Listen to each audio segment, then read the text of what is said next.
Education ground চ্যানেলে সকলকে জানাই স্বাগত। আশা করি সকলে ভালো আছো। আমি তোমাদের সঙ্গে সৌরভ। আজকে আমরা আরআরবি, এনটিপিসি এবং গ্রুপ ডি এর উপরে একটা ম্যাথের উপর প্র্যাকটিস সেট নিয়ে আলোচনা করব। যেহেতু সামনে পরীক্ষা রয়েছে, তাই জন্য আমাদের প্র্যাকটিস করা জরুরি এবং পরীক্ষায় কি টাইপের অঙ্ক আসতে পারে সেই রিলেটেড অঙ্ক এখানে দেওয়া রয়েছে।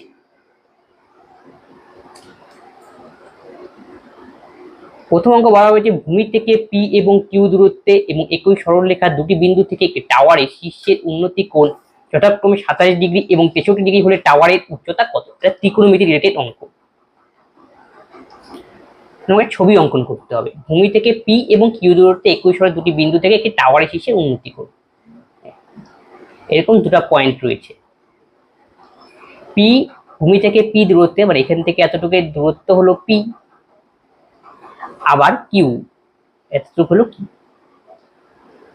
এখান থেকে কোণ সৃষ্টি করেছে প্রথম ক্ষেত্রে উন্নতি কোণ 27 ডিগ্রি, আবার নেক্সট কন্ডিশনের ক্ষেত্রে কোণ উৎপন্ন করেছে 63 ডিগ্রি। এখান থেকে আমাকে ফাইন্ড আউট করতে বলছে টাওয়ারটির উচ্চতা কত। আমাদের এবি হলো টাওয়ার, তার মানে এবির মান আমাকে নির্ণয় করতে হবে। বিসি, এটা ডি। তাহলে প্রশ্নটা আরেকবার বুঝে নিই। ভূমির থেকে পি এবং কিউ দূরত্বে একই সরলরেখার দুটি বিন্দু থেকে টাওয়ারের শীর্ষে উন্নতি কোণ 27 ডিগ্রি 63। তার মানে কি, এই যে ভূমি, এই ভূমির থেকে পি দূরত্বে উন্নতি কোণ 27 ডিগ্রি, এই যে ছবি অঙ্কন করলাম। আবার বলছে কিউ দূরত্বে, ভূমি মানে পয়েন্ট পি বি নিতে হবে, বি থেকে কিউ দূরত্ব, বি থেকে সি পর্যন্ত সেই দূরত্ব হলো কিউ। সেই বিন্দু থেকে সি বিন্দু থেকে উন্নতি কোণ হলো 63 ডিগ্রি। তাহলে বলছে টাওয়ারটির উচ্চতা কত। আমরা টাওয়ারটি ধরেছিলাম এবি, তাহলে এবির মান আমাকে নির্ণয় করলে সেটাই হবে টাওয়ারের উচ্চতা। এই হলো অঙ্ক। তাহলে দেখো দুটো পার্টে আমি অঙ্ক করবো। এখানে দুটো ত্রিভুজ দেখতে পাচ্ছি, ত্রিভুজ এবিডি এবং আরেকটি ত্রিভুজ এখানে রয়েছে, এটা হলো ত্রিভুজ এবিসি, বড় ত্রিভুজটা। ত্রিভুজ এবিডি থেকে পাই, তাহলে ত্রিভুজ এবিডি থেকে আমি বলতে পারি লম্ব বাই ভূমি AB by BD is equal to tan 27 degree. তাহলে এবি আর বিডির মান হলো পি, আর এখানে আমাদের tan 27 ডিগ্রি থাক। আমার দরকার কি, লক্ষ্য কি আমাদের এবির মান নির্ণয় করা। একই রকম ভাবে আবার ত্রিভুজ এবিসি থেকে পাই AB by BC is equal to tan 63 degree. এবির মান আমাদের বের করা টার্গেট, আর বিসির মান আমরা জানি সেটা হলো Q equal to tan 63 degree. দেখো 63 ডিগ্রি আর কত 27 ডিগ্রি। এখান থেকে একটা জিনিস লগ্ন জানতে হবে যে tan 90 degree minus theta is equal two cos theta. এখানে পুরো কোণের কনসেপ্ট আমরা ইউজ করবো, যেহেতু এখানে 90 ডিগ্রি রয়েছে তাই পুরো কোণের কনসেপ্ট ইউজ করতে পারি। tan 63 ডিগ্রি, 63 সঙ্গে কত যোগ করলে 90 ডিগ্রি হয়, তোমার হবে 27 ডিগ্রি যোগ করলে 90 ডিগ্রি হয়। তাহলে আমরা tan 63 জায়গায় লিখতে পারি কি cot 27 ডিগ্রি। তাহলে AB by Q is equal to cot 27 degree. এখন দেখো এছাড়াও আরেকটা জিনিস তোমাকে জানতে হবে এটা করার জন্য অঙ্কটা, সেটা হলো tan theta into cot theta যদি আমরা গুণ করি তাহলে অ্যান্সার হয় 1, কারণ কি tan এর উল্টা হলো cot। তো সেই লজিকটাই আমরা এখানে ইউজ করব এবির মান বের করার জন্য। tan এর মান হলো tan 27 ডিগ্রি ইন্টু cot গুণ করে দেবো, এটাকে 1 নং ভাববো, পরেরটাকে 2 নং ভাববো। তাহলে এই দুটোকে গুণ করে দাও, তাহলে tan 27 into cot 27, tan into cot হয়ে গেল। আর দেখো কোনটা সেম 27 গুণ করলে 1। তাহলে এই পাশে যদি গুণ করি এই পাশের টার্মগুলো আমাকে গুণ করে নিতে হবে, AB by P into AB by Q. তাহলে দেখো এবি এবি দুটো হলো, AB square equal to P Q. তাহলে এবির মান পাবো আমাদের √/p কিউ। এই এবির মানই আমাকে ফাইন্ড আউট করতে বলেছে। তাহলে এবির মান হবে √/p কিউ। 150 মিটার এবং 200 মিটার লম্বা দুটি ট্রেন যথাক্রমে 54 কিলোমিটার এবং 72 কিলোমিটার গতিবেগে একে অপরের দিকে সামন্তরিক যাত্রা করে। তারা একে অপরকে সম্পূর্ণভাবে অতিক্রম করতে কতক্ষণ সময় নেবে। তাহলে একটা ট্রেন যখন আরেকটা ট্রেনকে অতিক্রম করে তখন দুটো ট্রেনের লেন্থ আমাকে যোগ করে নিতে হয় ডিস্টেন্সটা হিসাবে। তাই টোটাল ডিস্টেন্স হবে আমাদের এই ক্ষেত্রে 200 আর 100 350। এখন তোমাকে লক্ষ্য করতে হবে ট্রেন দুটো কোন দিকে যাচ্ছে, একই দিকে না বিপরীত দিকে। একই দিকে গেলে আমাদের রিলেটিভ ভেলোসিটি বের করতে গেলে বিয়োগ করতে হবে, আর বিপরীত দিকে গেলে রিলেটিভ ভেলোসিটি বের করতে গেলে আমাকে যোগ করতে হবে। কারণ প্রশ্নের মধ্যে লেখা রয়েছে একটি ট্রেন একে অপরের দিকে সমান্তরাল পথে যাত্রা করে, একে অপরের দিকে মানে মুখোমুখি। তাহলে বিপরীত দিকে গেল, তাহলে একই দিকে তো গেলে বিয়োগ, আর বিপরীত দিকে গেলে যোগ করতে হয় রিলেটিভ ভেলোসিটি বের করতে গেলে। তাহলে এখানে রিলেটিভ ভেলোসিটি বের করতে গেলে আমাদের কি করতে হবে, যোগ করতে হবে। রিলেটিভ ভেলোসিটি মানে হলো আর ইকুয়াল টু দুটো বেগের যোগফল, তাহলে 54 প্লাস 72, তাহলে হবে 4 4 2 6 7 5 12, তাহলে 126 কিলোমিটার পার আওয়ার। একে যদি আমরা মিটার পার সেকেন্ডে আনি তাহলে 126কে 5/18 দিয়ে গুণ করতে হবে, এত মিটার পার সেকেন্ড, 7 দিয়ে কাটাকাটি 35 মিটার পার সেকেন্ড। আমার দরকার কি কখন তারা একে অপরকে অতিক্রম করে টাইম বের করতে হবে, টাইম মানে যে টোটাল ডিস্টেন্স। কেন টোটাল ডিস্টেন্স না হলে যোগ করো, যদি একটা এককে অতিক্রম করবে 350, আর গতিবেগ কত, রিলেটিভ ভেলোসিটি 35, এটাই হলো আমাদের টাইম 10 সেকেন্ড।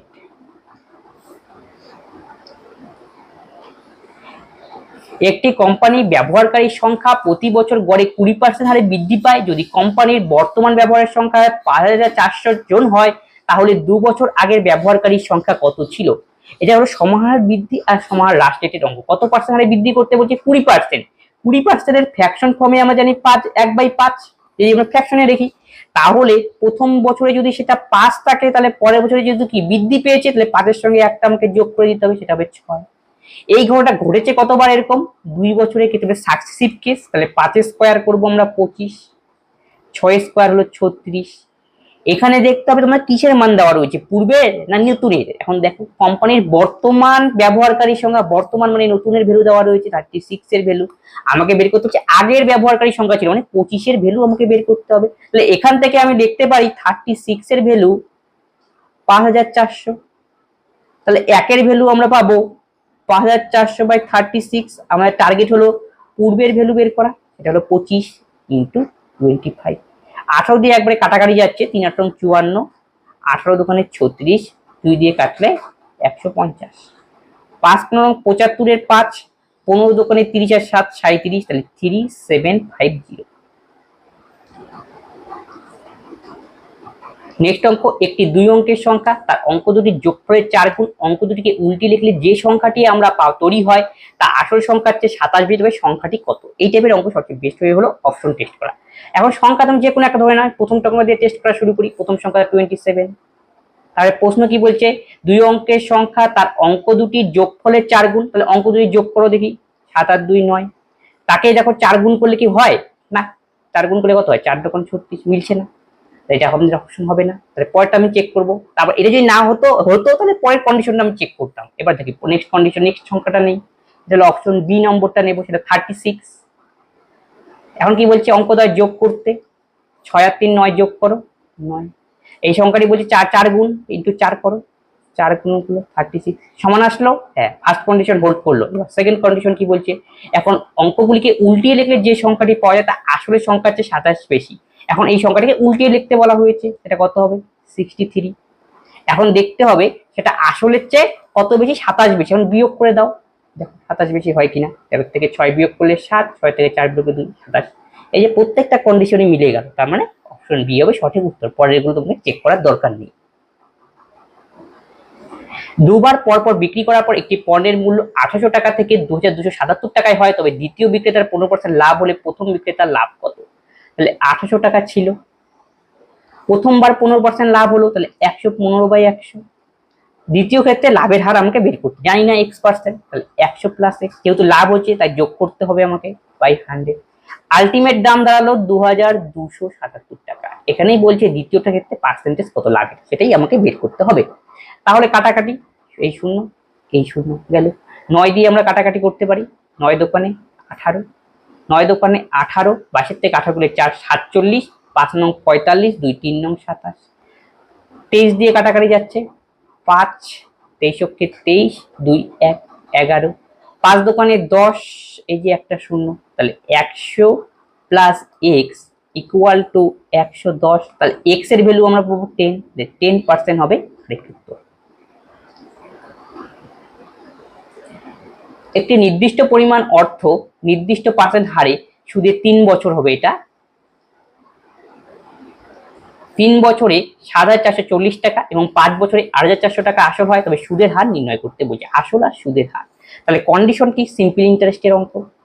তাহলে প্রথমে কি বলছে? 3 বছরে কোনো একটা অর্থ, প্রিন্সিপালটা সেম, 3 বছরে সেই প্রিন্সিপালটা 7440 টাকায় পরিণত হয়। তার মানে কি? এই টাকাটা হলো নিশ্চয়ই আমাদের অ্যামাউন্ট, আর অ্যামাউন্ট মানে আমাদের প্রিন্সিপাল ইন্টারেস্টের সঙ্গে জড়িয়ে রয়েছে, প্রিন্সিপাল প্লাস ইন্টারেস্ট গেল।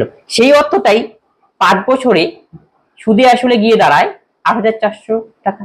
এখান থেকে আমাকে ফাইন্ড আউট করতে বলছে যে প্রিন্সিপালটা কত ছিল আর সুদের হারটা কত ছিল এটাই আমাকে নির্ণয় করতে হবে। তাহলে এই টাইপের অঙ্ক দিয়ে আমি করবো কিভাবে, তাহলে প্রথমে একটা ডিফারেন্স নাও, 3 বছর আর 5 বছর, 2 বছর, 2 বছরের ক্ষেত্রে ইন্টারেস্ট কত থেকে বিয়োগ করলে বেরিয়ে যাবে, তাহলে 0 0ই, 10 থেকে 4 বিয়োগ করলে 6, 10 থেকে 4 বিয়োগ করলে 6, হাতে হলো 1, 14 থেকে 5 বিয়োগ করলে 9, 28 0 0 0ই, 10 থেকে 4 বিয়োগ করলে 6, 14 থেকে 5 বিয়োগ করলে 9, 28 0। 2 বছরের ইন্টারেস্ট হলো এত, আমরা 1 বছরের ইন্টারেস্ট বের করে দিই, তাহলে কত দাঁড়ায় 480। আর আমাকে দেখতে হবে এই টাইপের 1 বছরের ইন্টারেস্ট জানলাম, আমাকে দেওয়া কি রয়েছে 3 বছরের সুদে আসল আর 5 বছরের সুদে আসল আমরা জানি। এখন তোমাকে হয় 3 বছরের সুদে আসল বের করতে হবে, নাহলে 5 বছর, কোনটা সবচেয়ে বেশি সহজ হয়, 3 দিয়ে গুণ করা তো সহজ বেশি, তাহলে 3 বছরে আমি সুদ বের করে নিই, তাহলে কত দাঁড়াবে 3 0 0, 3 8 24 4, 3 4 12 আর 2 14, এটা হলো 3 বছরের সুদ। আমরা 3 বছরের সুদে আসলে জানি কত, প্রিন্সিপাল প্লাস ইন্টারেস্ট, সেটা হলো 7,440 টাকা। তাহলে সেই সুদ আসল থেকে যদি আমি সুদটা বিয়োগ করি তাহলে আমাদের প্রিন্সিপাল বেরোবে, এটাই আমাদের বের করা দরকার। তাহলে 0 0 4 4 0 4 4 0 আর 6,000 তো হবেই প্রিন্সিপাল, প্রিন্সিপাল 6,000, তাহলে মানে কি 6,000, 8%, অপশন বি চেক করে নাও। দেখো 8%, তো আমরা তো প্রিন্সিপাল বের করে দিলাম, দেখি এবার রেটটাও কিভাবে বের করবো। বোঝা যাচ্ছে যে এটা পরীক্ষা হলে তোমাকে এতটুকু করলে অ্যান্সার বুক করে দিতে পারবে, যেহেতু অন্যগুলো অপশনের মধ্যে 8% নেই, এটা তো নিশ্চয়ই অ্যান্সার করে 8% আসবে। দেখো কিভাবে সেটা আনা যায়, কারণ কি এই অঙ্কটা যদি তোমাকে প্রিন্সিপাল না বের করে বলতে পারতো পার্সেন্টেজটা কত ছিল সুদের হার, সেটাও তো জিজ্ঞেস করতে পারতো ডাইরেক্ট। যে প্রিন্সিপাল আমাদের 6,000, তারপরে 1 বছরের সুদ কত 480, এটাকে উপরে দাও into 100, I equal to PTR by 100, সেই ফর্মুলা, পি ইকুয়াল টু এত, আই ইকুয়াল টু এত, আর টি ইকুয়াল টু 1, বাস। এবার তুমি কাটাকাটি করো, হলো 8%। এই পাই চার্টটি বিষয়ে একজন শিক্ষার্থী 5 নম্বর দেখানো হয়েছে, ইংরেজি ও হিন্দিতে একত্রে অন্তর্গত কেন্দ্রীয় কোণটির মান কত। কেন্দ্রীয় কোণ মানে এখানে কোণগুলো কত, এটা কেন্দ্রীয় কোণ আকারই দেওয়া রয়েছে। একটা বৃত্তের মধ্যে কলার মধ্যে বৃত্তকলার মধ্যে টোটাল কোণ হয় 360 ডিগ্রি, এটা তোমরা মাথায় রাখবে। তাহলে বলছি আমাদের কোনটা বের করতে বলছে, ইংরেজি ও হিন্দি মধ্যে টোটাল কোণ কত, কোণগুলো দেওয়াই রয়েছে, ইংরেজি হলো 85 ডিগ্রি আর হিন্দি 65, এই দুটোর সাম করতে বলছে। তাহলে 5 5 10, 8 6 14 কি 15, 150 ডিগ্রি হবে এর সঠিক। এ ও বি যথাক্রমে 12 মিনিট 16 মিনিট একটি ট্যাঙ্ক পূর্ণ করে, এ ও বি উভয়ই 4 মিনিটের জন্য খোলা হয়, তারপর একে বন্ধ করে ট্যাঙ্ক সম্পূর্ণ পূরণ করতে বি এর কত অতিরিক্ত টাইম লাগবে সেটা আমাকে বের করতে বলেছে। তাহলে এ টাইম সময় নেয় 12 মিনিট, দুটোই পূর্ণ করে তাই তোমার কোনো টেনশন নেই, বি করে 16 মিনিটে, তাহলে টোটাল ইউনিট কাজ মানে এলসিএম এটা হবে 48, তাহলে প্রথম পাইপের এফিসিয়েন্সি হবে 4 × 48, 3 × 48। এখন বলে 4 মিনিটের জন্য দুটোই খোলা হয়, তাহলে 4 মিনিট যেহেতু দুটো খোলা, 4 মিনিট দুটো পাইপ নিশ্চয়ই কিছু না কিছু কাজ করবে, তাহলে 4 মিনিটে দুটো পাইপ কতটা কাজ করলো, 4 3 7 × 4, 28 ইউনিট কাজ করে দিল। তাহলে বাকি কাজ আর কতটুকু রইলো, তাহলে 48 থেকে 28 আমাকে বিয়োগ করে দিলে, যেহেতু টোটাল ইউনিট কাজ আমাদের 48, কাজ হলো 28 ইউনিট, তাহলে কতটুকু বাকি রইলো, তাহলে বিয়োগ করতে হবে নিশ্চয়ই, এর থেকে 2 বিয়োগ 2। এই বাকি কাজটি করতে বলছে বির কত অতিরিক্ত সময় লাগে, বির টাইম, তাহলে বির এফিসিয়েন্সি কত 3, তাহলে বির টাইম, তাহলে টোটাল ইউনিট কাজ এখন রিমেইনিং 20, আর বির যেহেতু টাইম লাগবে বির এফিসিয়েন্সি দিয়ে ভাগ। স্রোতের বিপরীতে 40 কিলোমিটার একটি নির্দিষ্ট দূরত্ব যেতে একজন নাবিকের সময় লাগে 8 ঘন্টা, একই দূরত্ব অনুপ্রে যেতে তার সময় লাগে 5 ঘন্টা, স্থির জলে নাবিকের গতিবেগ কত। তাহলে স্রোতের বিপরীতে, তাহলে আমরা জানি up steam equal to boat minus steam, down মানে হলো বোট প্লাস স্টিম। এখন বলছে স্রোতের বিপরীতে 40 কিলোমিটার যায়, 40 কিলোমিটার যেতে একটি নির্দিষ্ট দূরত্ব যেতে একজন নাবিকের সময় লাগে 8 ঘন্টা, তাই নাবিকের গতিবেগ কত। আচ্ছা তাহলে দেখো স্রোতের বিপরীতে 40 কিলোমিটার নাবিকের সময় লাগে 8 ঘন্টা, তাহলে একই দূরত্ব যেতে একটা স্রোতের বিপরীতে যাবে, তার মানে স্রোতের বিপরীতে টোটাল ডিস্টেন্স যাবে কত 40, আর বিপরীতে গেলে আপস্ট্রিম, সেই ক্ষেত্রে আমাদের কি করতে হয়, বোর্ডের সঙ্গে স্রোতের গতিবেগ মাইনাস করতে হয়, এই যে বিয়োগ করে দিলাম। তাহলে এখানে কি করলাম, উপরে নিলাম আমাদের ডিস্টেন্স, নিচে দেখলাম আমাদের আপস্ট্রিমের গতিবেগ, তাহলে ডিস্টেন্সকে গতিবেগ দিয়ে কি ভাগ করা হলো, তার মানে কি পেলাম টাইম পেলাম, সেই টাইমটা কত দিয়েছে নাবিকের 8 ঘন্টা, এটা হলো ফার্স্ট কন্ডিশন। সেকেন্ড কন্ডিশন বলছে সেই একই দূরত্ব যেতে স্রোতের অনুকূলে যেতে তার যে সময় লাগে তা কত 5 ঘন্টা। অনুকূল মানে এবার যোগেরটা নিতে হবে, তার মানে এটা হলো কি 40 নিলাম, এটা হলো ডাউনের, এটা হলো বিয়োগ করা, ওটা আপ স্ট্রিমের ক্ষেত্রে একই কন্ডিশন দিয়েছে। এবার ডাউন স্ট্রিমের ক্ষেত্রে এবার ডিস্টেন্স হয় 40ই যাবে, আর যদি ডাউন স্ট্রিমে যায় সেই ক্ষেত্রে টাইম নেবে 5 ঘন্টা। ডাউন স্ট্রিমের গতিবেগ দিয়ে ভাগ করতে হবে, এই ক্ষেত্রে টাইম নেবে হলো 5 ঘন্টা। এই যে মানে দুটো কন্ডিশন দিয়েছে, একবার আপ স্ট্রিমের ক্ষেত্রে, একবার ডাউন স্ট্রিমের ক্ষেত্রে। আপ স্ট্রিমের ক্ষেত্রে 40 কিমি যেতে সময় লাগে 8 ঘন্টা, ডাউন স্ট্রিমের মাধ্যমে 40 কিমি যেতে সময় লাগে 5 ঘন্টা। এখান থেকেই আমাকে বের করতে বলেছে নাবিকের গতিবেগ কত, মানে বোটের গতিবেগ কত। এইগুলো অঙ্ক। তাহলে ফার্স্ট কন্ডিশন থেকে আমি বলতে পারি, যদি কাটাকাটি করে নেই, তাহলে B minus S equal to 5। পরেরটা থেকে আমি বলতে পারি B plus S equal to 8। এখান থেকে আমাকে বের করতে হবে কি নাবিকের গতিবেগ, নাবিক মানে বোটের গতিবেগ বের করতে হবে। দেখো দুটো একই জিনিস, মাইনাস প্লাসে রয়েছে, বির সামনেও প্লাস, এই নিচেরটার কন্ডিশনে বির সামনে প্লাস। ডাইরেক্ট বি এর মান আমরা এখান থেকে কিভাবে বের করবো, এই দুটোকে যোগ করবে, যোগ করে 2 দিয়ে ভাগ, 8 5 13, তাকে 2 দিয়ে ভাগ, তাহলে আমাদের অ্যান্সার দাঁড়াবে 6.5। যদি সুদের হার প্রথম বছরে 16%, দ্বিতীয় বছরে 20%, তৃতীয় বছরে 15% হয়, তাহলে 3 বছরের জন্য এত টাকার উপর চক্রবৃদ্ধি সুদ কত? তিনটেই কিন্তু পার্সেন্টেজ আলাদা আলাদা, এই জন্য একটু লেন্দি। 2 বছর, এই যে 3 নম্বর বছর। টাকা ছিল আমাদের 15,000 টাকা, তাহলে 15,000 উপরে 16% হবে ফার্স্ট বছরের ক্ষেত্রে। দুটো শূন্য কেটে দাও আর 15কে 16 দিয়ে গুণ করো, তাহলে 500 লং 80, 16 আর যোগ করলে হয় 24, 240, এই 2400 টাকা গেল প্রথম বছরের ক্ষেত্রে। আর কম্পাউন্ড ইন্টারেস্টের ক্ষেত্রে আমরা জানি ইন্টারেস্টের উপর ইন্টারেস্ট, তার মানে 20% হারে 15,000-এর উপরে একটা ইন্টারেস্ট পাবো। তাহলে 15,000-এর উপরে 20% যদি ইন্টারেস্ট করি, তাহলে 20% মানে আমরা কি জানি 1/5। তাহলে 15,000-কে 1/5 দিয়ে গুণ করো, 3 × 5 = 15, 3,000 টাকা।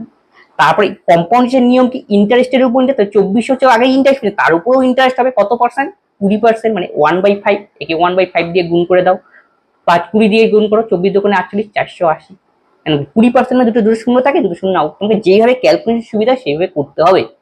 3 নম্বর কি বলছে, 3 নম্বরে কত পার্সেন্ট, 15%, মানে এই সবগুলোর উপর 15% হবে। প্রথমে 15,000-এর উপর 15%, সেটাকে বের করে নাও। তাহলে 15,000-এর 15% কিভাবে বের করবো, এই দুটো শূন্য কেটে দাও আর 15কে 15 দিয়ে গুণ করো, 2250 গেল। এবার প্রত্যেকটার উপরে আমাকে 15% বের করতে হবে, যেহেতু কি কম্পাউন্ড ইন্টারেস্টের অঙ্ক। 24-এর উপর 15% করলে কত হয়, 15% মানে আবার আমরা বলছি 3/20, বাস। এবার এই শূন্য শূন্য কাটো, তাহলে 120, 240, দেখো 2400, 3/20, 12। এইভাবে তোমরা করতে পারো। তাহলে দেখো দ্বিতীয় বছরের ক্ষেত্রে তাহলে কত হবে আমাদের, 2400, তার উপরে কত 3/20, যেহেতু 15% মানে 3/20, তাহলে 120, তাহলে 3 × 36, 360 গেল। এবার হবে আমাদের কি 480, 480-এর উপর কত 15%, তাহলে কি শূন্য শূন্য কাটবো, 24, 3 × 24 = 72 গেল। আর আমাদের বাকি রয়েছে কি 2250, এর উপরে আবার কত 15%, 3000 গেল, 2400 গেল। 2400-এর উপর আমরা করলাম হলো 15%, আচ্ছা 15% মানে 3/20, 360, 480-এর উপর 15% হলো, এই যে একটা বাকি রয়েছে 3000, এটার পুরো করতে হবে। 3000-এর উপরে 15% করলে কত হয়, দুটো শূন্য কাটা যাবে, 450। এই হলো আমাদের টোটাল ইন্টারেস্ট। তাহলে প্রথম ক্ষেত্রে 2400, 3480, 2250, 300 আর 72, 450। 450 টাকা লিখে দিই, তারপর 72 লিখি।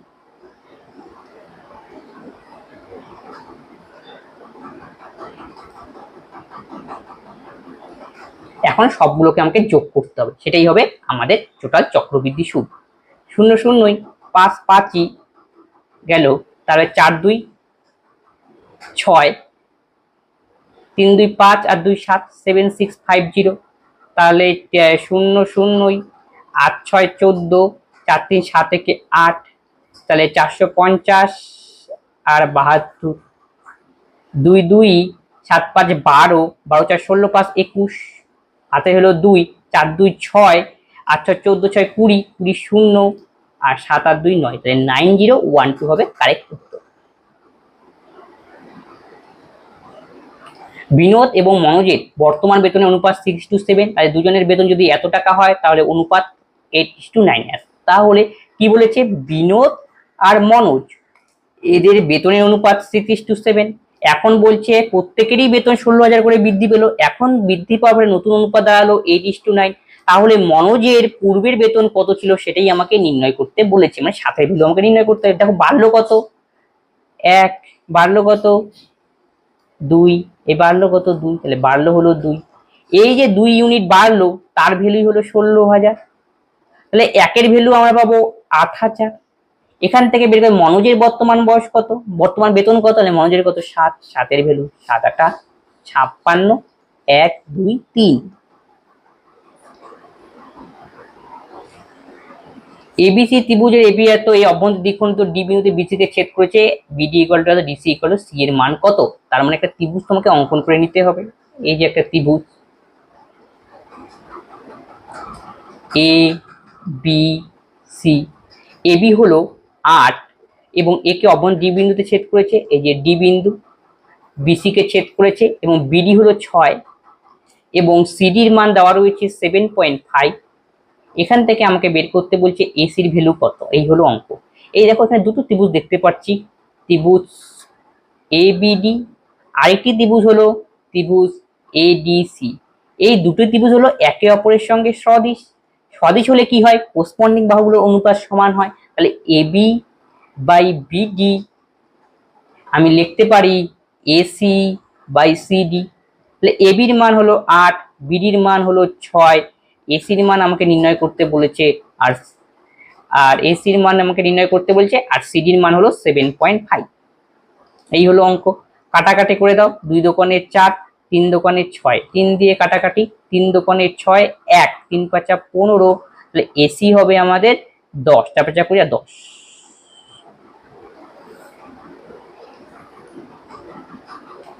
100 এবং 120-র মধ্যে কয়টি মৌলিক সংখ্যা রয়েছে, তাহলে 101, 102, 103, 4, 5, 6, 7, 8, 9, 10, 11, 12, 13, 14, 15, 16, 17, 18, 120। এখন দেখো কতগুলি রয়েছে মৌলিক সংখ্যা, যে সমস্ত সংখ্যাকে 1 এবং সেই সংখ্যা দিয়ে ভাগ যায়, অন্য কোনো সংখ্যা দিয়ে ভাগ যায় না, সেটা হলো মৌলিক সংখ্যা। তাহলে এটা কি হবে, 1 1 2, 101, হ্যাঁ এটা হবে, এটা হবে না। 3 1 4, এটা এটা হবে, এটাতে 4 রয়েছে 2 দিয়ে ভাগ যাবে, 5 দিয়ে ভাগ যাবে, 6 3 দিয়ে ভাগ যাবে, 107, এটা হবে। 8 হবে না, 109, এটা হবে, 110 হবে না, কারণ কি দেখো 111 3 দিয়ে ভাগ যায়, এটা হবে না। 2 2 5, এটা আমাদের হবে। 113 হলো মৌলিক সংখ্যা, কোন সংখ্যা দিয়ে ভাগ যায় না। 114 2 দিয়ে ভাগ যায়, 115 5 দিয়ে ভাগ যায়, 116 2 দিয়ে ভাগ যায়, 117 7 আর 2 9, 3 দিয়ে ভাগ যায়, এটা হবে না, এটা 2 দিয়ে ভাগ যাবে। 7 17 119 17 দিয়ে ভাগ যায়। তাহলে কতগুলি সংখ্যা পেলাম,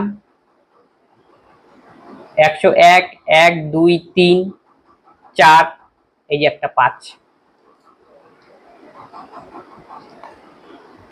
441 মিনিটের মিশ্রণে অ্যালকোহল এবং কোকের অনুপাত 13:8, 1:1 অনুপাতে নতুন মিশ্রণ পেতে হলে আরো কত কোক যোগ করতে হবে। তাহলে অ্যালকোহল আর কোকের অনুপাত দেওয়া রয়েছে 13:8। এখন কি অনুপাতে পাওয়া গেছে নতুন মিশ্রণ, 1:1 অনুপাতে। এখন আমাকে বের করতে বলছে কত ইউনিট আরো কোক যোগ করতে হবে। তাহলে ফিক্সড কি ছিল, ফিক্সড ছিল নিশ্চয়ই অ্যালকোহল, তাহলে অ্যালকোহলটাকে আমি সমান করে দিই, তাহলে নিচেরটাকে 13 দিয়ে গুণ করলাম, 13 কে 13, 13 কে 13, অ্যালকোহল সমান হয়ে গেল। কতটা কোক মিশানো হয়েছিল, 8 থেকে 13, তার মানে 5 ইউনিট কোক মিশানো হয়েছিল। প্রশ্নের মধ্যে টোটাল মিক্সচার দেওয়া রয়েছে 441, মানে এই দুটো যোগফল। তাহলে আমি বলতে পারি 21-এর ভ্যালু 441। তাহলে 1-এর ভ্যালু কত হবে, 21 কে 21 দিয়ে গুণ করে 441, 1-এর ভ্যালু 21, তাহলে 5 ইউনিটের ভ্যালু আমাকে বের করতে, যেহেতু 5 ইউনিট আমাকে অ্যাড করতে হবে কোক, তাহলেই তো 13 হবে।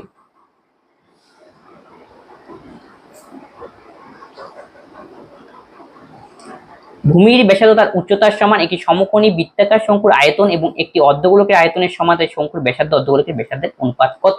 তাহলে ভূমির ব্যাসার্ধ উচ্চতার সমান একটি সমকোণী রম্বই শঙ্কুর আয়তন, মানে শঙ্কুর আয়তন আমাকে দরকার। তাই শঙ্কুর আয়তনের ফর্মুলা হলো 1/3 পাই r1 স্কয়ার ইন্টু এইচ।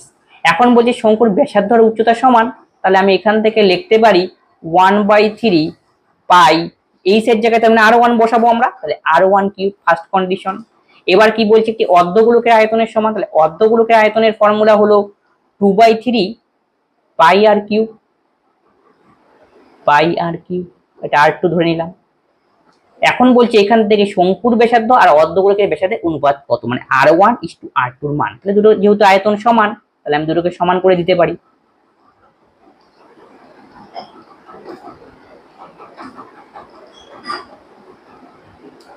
এই পাই পাই ক্যান্সেল আউট, এই 3 3 ক্যান্সেল আউট, তাহলে R1 cube by R2 cube equal to 2/1।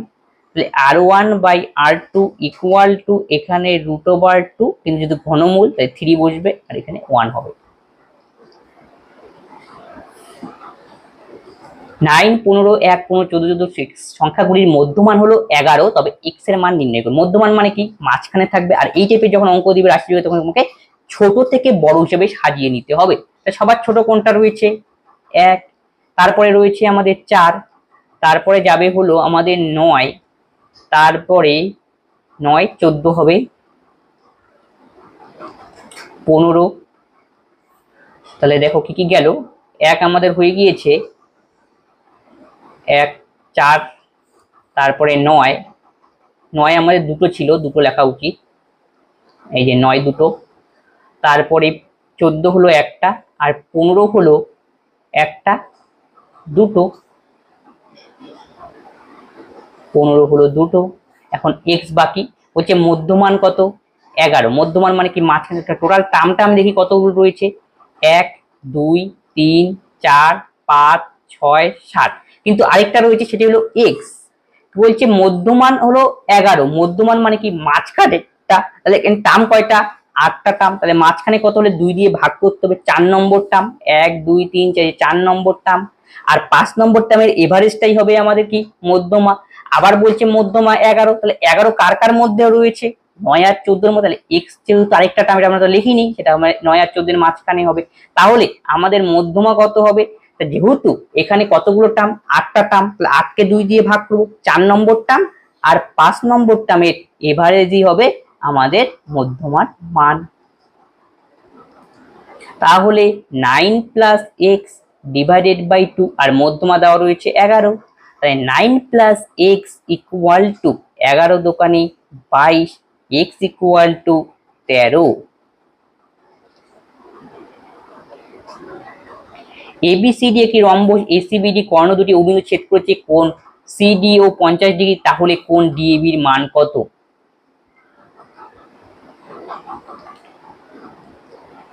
এই যে একটা rhombus A B C D এবং এসি এবং বিডি হলো কর্ণ। তারপরে কি বলেছে, ও বিন্দুতে ছেদ করেছে এবং কোণ সিডি ওর মান হলো, এই কোণটার মান দেওয়া রয়েছে 50 ডিগ্রি। এখান থেকে আমাকে বের করতে বলছে ডিএবির মান কত, এই গোটাটার মান কত, এই হলো অঙ্ক। তাহলে দেখো রম্বসের প্রপার্টি কি, রম্বসের কর্ণদ্বয় পরস্পরকে 90 ডিগ্রি করে ছেদ করে এবং বিপরীত একই পাশে যে কোণ থাকে তাদের সমষ্টি সবসময় 180 ডিগ্রি হয়। তার মানে কি বুঝিয়ে দিচ্ছি, মনে করো এই অর্ধেকটুকু এক্স, তাহলে এই অর্ধেকটুকু কি হবে এক্স। আবার রম্বসের দুটো কোণ যদি মাঝখানেটা কি সমদ্বিখণ্ডিত করে, রম্বসের কর্ণ রম্বসের কোণকে সমান দুই ভাগে সমদ্বিখণ্ডিত, তাহলে এই পাশেটা যদি এক্স হয় পরেরটা এক্স হবে, একই রকম ভাবে এই পাশেরটা ওয়াই হলে এই পাশেরটা ওয়াই, এইটা এম হলে এই পাশেরটা এম, একে যদি এন ধরি তাহলে এই পাশের কোণটার মান হবে এন। এখন দেখো আমি কি বললাম, একই পাশে যে কোণ থাকে সেগুলো যোগ করলে হয় 180, তাহলে কোণ এ প্লাস কোণ B is equal to 180 degree. তাহলে কোণ এ আর কোণ বি যোগ করলে হয় 180 ডিগ্রি।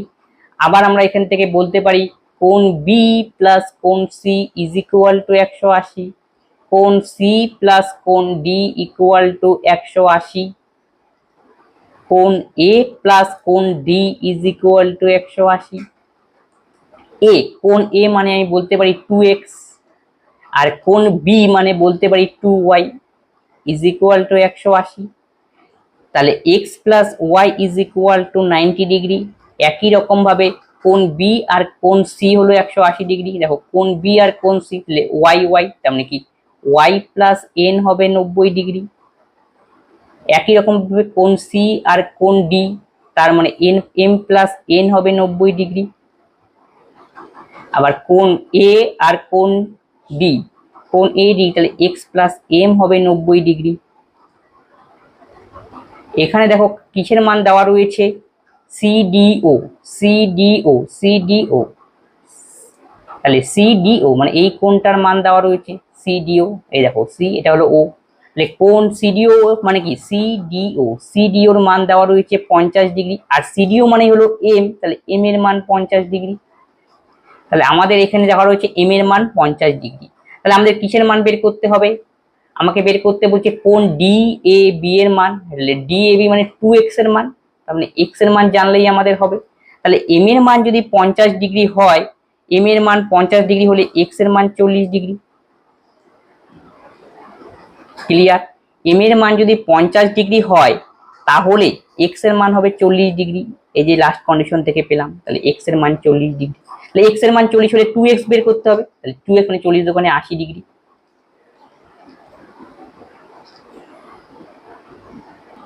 নেক্সট অঙ্ক, 100 মিটার দৌড়ে এ বি কে 20 মিটারে, বি সি কে 10 মিটারে পরাজিত করে, তবে একই দৌড়ে এ সি কে কততে পরাজিত করবে। তাহলে 100 মিটার যদি দৌড় হয়, এ বি কে 20 মিটারে পরাজিত, যেতে কে এ, তাহলে এ যদি 100 যায় বি যাবে 80। একই রকম ভাবে বি সি কে 10 মিটারে পরাজিত করে, বি হারায়, তাহলে বি যদি 100 যায় সি যাবে 90। তাহলে এইখানে দুটোর থেকে আমি বি কে সমান করে দেব। তাহলে এখানে প্রথমটাকে পেলাম 10:8, আর এখানে পেলাম 10:9। তাহলে বি কে সমান করতে গেলে এই পাশে আমি 10 দিয়ে গুণ করতে হবে 100, 8 10 80, তাহলে এখানে 8 দিয়ে গুণ করতে হবে 8 10 80, 8 9 72। এখন বলছে এ সি কে কততে পরাজিত, যেহেতু রেস কত 100, তাহলে এ তো 100 এসেই গেছে, আর তোমাদের হিসাব করা অনেক সহজ হয়ে গেল। এ সি কে কততে পরাজিত করবে, 28 মিটারে।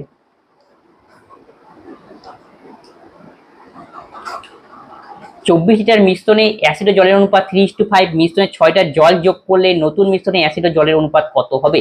তাহলে 3:5 রয়েছে অ্যাসিড আর ওয়াটার, তাহলে এখান থেকে অ্যাসিড কতটুকু ওয়াটার কতটুকু বের করে নিই। 3 5 কত 8, 8 এর ভ্যালু 24, তাহলে 1 এর ভ্যালু আমরা পাবো 3 ইউনিট, তাহলে 3 3 9, 3 5 15। এখন বলছে 6 লিটার জল যোগ করা হলো প্লাস 6, তাহলে 15 6 21, আর এখানে 9, তাহলে 3:7 হবে অ্যাসিড আর ওয়াটারের অনুপাত।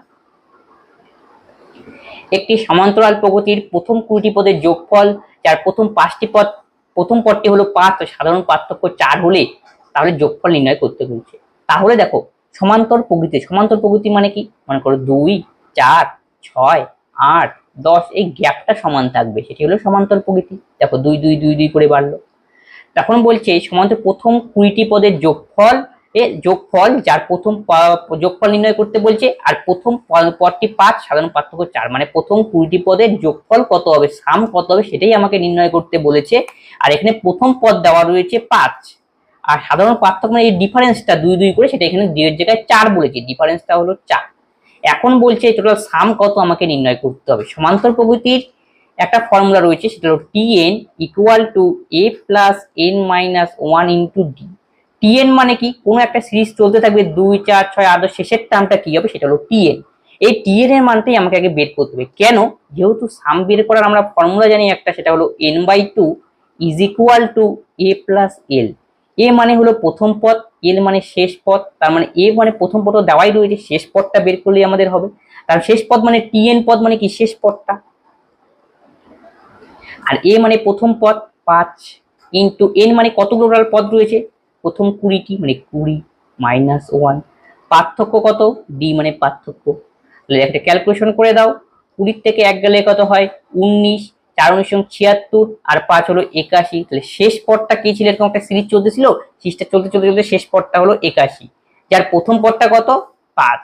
তাহলে বলছে এইখানে যে সাম তাহলে কত হবে সেটা আমাকে নির্ণয় করতে বলছে। 5 তার পার্থক্য কত 9, তারপরটা হবে 9, তারপরটা কত হবে 9 4 13, এমন করে 81 পর্যন্ত চলবে।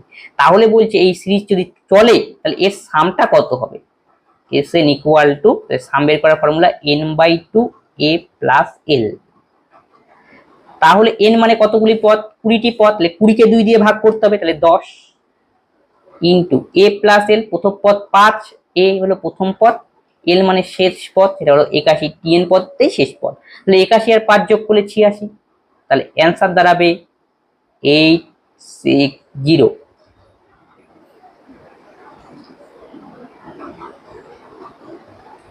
তিনজনের বর্তমান বয়সের অনুপাত এত, তাহলে 8 বছর আগে তাদের বয়সের যোগফল যদি এত হয়, বর্তমান বয়স কত? তিনজনের বর্তমান বয়সের অনুপাত হলো এত।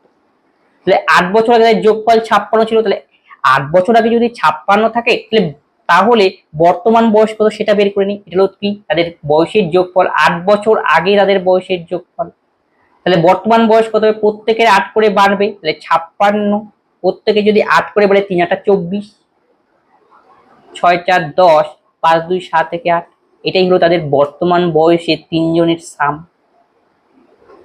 তাহলে সাম মানে নিশ্চয়ই তিনটার যোগফল, এটাও প্রেজেন্টেন্সের অনুপাত তিনজনের বর্তমান বয়সে। তাহলে এদের অনুপাতে 4:5:11, টোটাল সাম করলেই এটাই 80 সমান হবে, তার মানে অনুপাত হিসাবে 5 4 9, 11 9 20।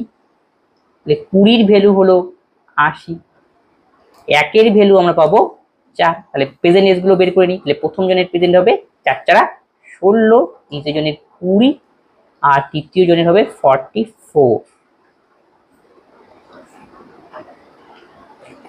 পরে ডাটা দেখে অঙ্ক করতে হলে উভয়কে ডিগ্রি করে 2016 সনের ছাত্রছাত্রী এবং 2019 সালে মোট ছাত্রছাত্রীর অনুপাত কত? 2019 সালের ছাত্রছাত্রী এবং 2019 সালে মোট ছাত্রীর অনুপাত কত? তাহলে দেখো, এটা সবই কি গাছ দেওয়া, এটা ছাত্রী হবে, 19 সালের ছাত্রী এবং 2019 সালের মোট ছাত্রীর অনুপাত কত? 2016 সন দেখো কত রয়েছে ছাত্রী, 2016 মোট ছাত্রী হলো এত। দুইটা স্কুলে নিতে বলছে, বিকাশ স্কুল আর যোগার্থী, যোগ করে দাও। 210 আর 60 যোগ করলে হবে 270। এই যে এটা হলো 2016 সনের মোট ছাত্রী দুটো স্কুলে মিলে, এই দুটো স্কুল ডিগ্রি কলেজ মিলে, দুটো ডিগ্রি কলেজ। আর প্রথম ডিগ্রি কলেজ কি? বিকাশের ছাত্রী ছিল 2016 সনের 60, আর এটা হবে 2010, দুটো মিলে কত হলো? 270 গেল। এবার বলছে 2019 সনের দুটো মিলে, 2019 সন, এই দুটো কলেজ, প্রথমটা বিকাশের 70 আর যোগার্থীর হলো 150, যোগ করে দাও, 150 সাথে 220। এই অনুপাত নির্ণয় করতে বলছি। ছাত্রী কিন্তু সবই ছাত্রী।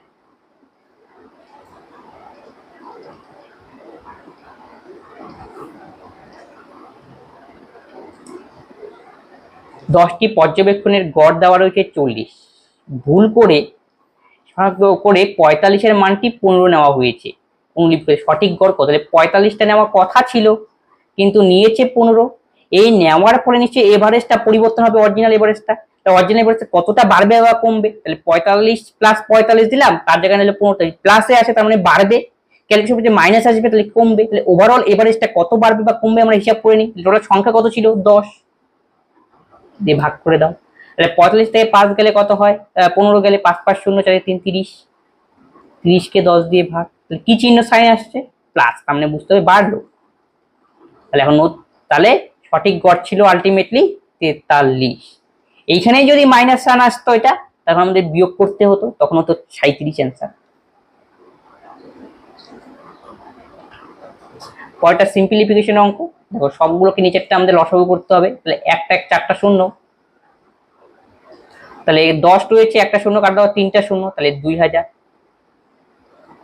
প্লাস 3টা শূন্য রয়েছে, 3টা শূন্য দিই, তাহলে 10, 3টে শূন্য গেলে একটা শূন্য পড়ে থাকবে, তাহলে 10 2 দিয়ে 20। 100, দুটো শূন্য রয়েছে, দুটো শূন্য থাকবে, 200,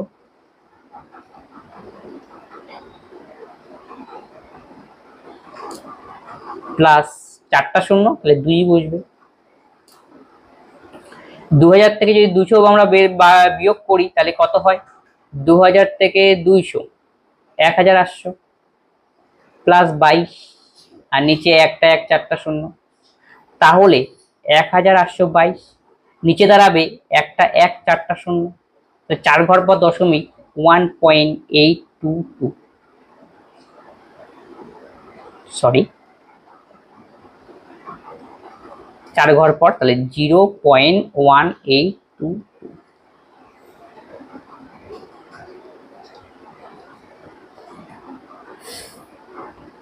পরের অঙ্ক কি বলেছে? 10 সেমি ব্যাসার্ধ একটি বৃত্তে দুটি সমান্তরাল জ্যা কেন্দ্রের বিপরীত দিকে অবস্থিত। জ্যাগুলিকে কেন্দ্র করে এত এত দূরত্ব থাকলে জ্যাগুলির দৈর্ঘ্যের পার্থক্য কত? জ্যামিতির অঙ্ক।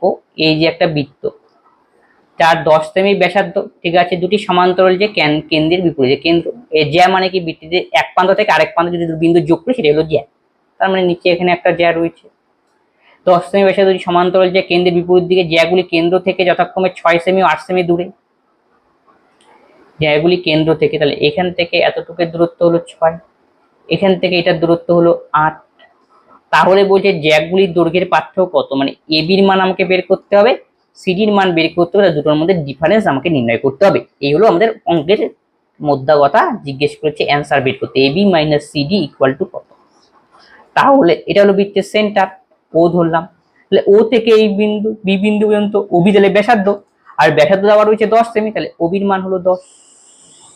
একই রকম ভাবে এটা যোগ করো, এটাও ব্যাসার্ধ, তাহলে ওডি হলো ব্যাসার্ধ, তার মান 10। তাহলে 10 আর এখানে 90 ডিগ্রি কোণ সৃষ্টি হয়েছে, তাহলে অতিভুজ জানি আর লম্ব জানি, ভূমি আমাকে বের করতে হবে। 10 আর 8 টিপলেট করে তাহলে কত হবে? 6, তাহলে এটার মান হবে 6। তার মানে এখানে যদি এম ধরে তাহলে এমডির মান 6, তাহলে এমসির মান কত হবে? 6 হবে। তার মানে নিচে যে জ্যাটা পেল দেওয়া রয়েছে সিডির লেন্থ হলো 6 6 12। এখন উপরেরটাও একই রকম, 10 6 8 আর 6, 8 আর 6 টিপলেট হলো 10, তাহলে 10 6 গেলে এটা হবে 8, তাহলে এতটুকু হলো 8 এম পয়েন্ট পর্যন্ত, তাহলে বাকিটা হবে 8, তাহলে 8 আর 16, তাহলে এবি যে দৈর্ঘ্য হবে 16। এখন কি বলছে এদের মধ্যে পার্থক্য, সেটা হবে 4।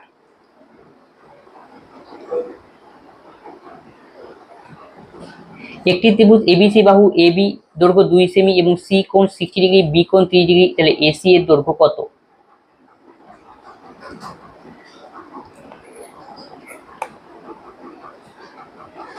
এ বি সি, ঠিক আছে, এবির দৈর্ঘ্য 2 সেমি এবং সি 60 ডিগ্রি। দেখো এখানে একটা ব্যাপার আছে, সি যদি 60 ডিগ্রি হয় আর বি হলো 30 ডিগ্রি, তাহলে নিশ্চয়ই এ কোণের মান কত ডিগ্রি হতে হবে? 90 ডিগ্রি। যেহেতু তিনটা কোণ যোগ করে ত্রিভুজে 180 ডিগ্রি হয়, মেলাতে হবে। তার মানে বোঝা গেল এটা সমকোণী ত্রিভুজ।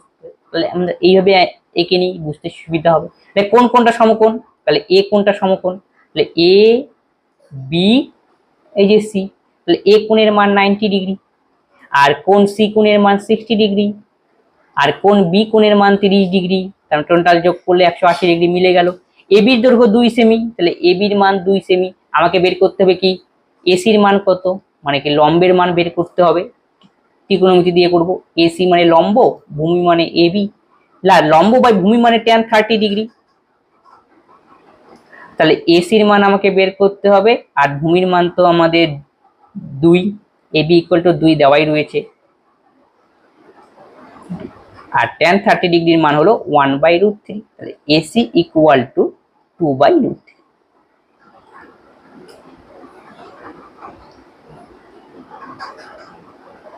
তাহলে আজকে ক্লাসে এই 26খানা অঙ্ক ছিল।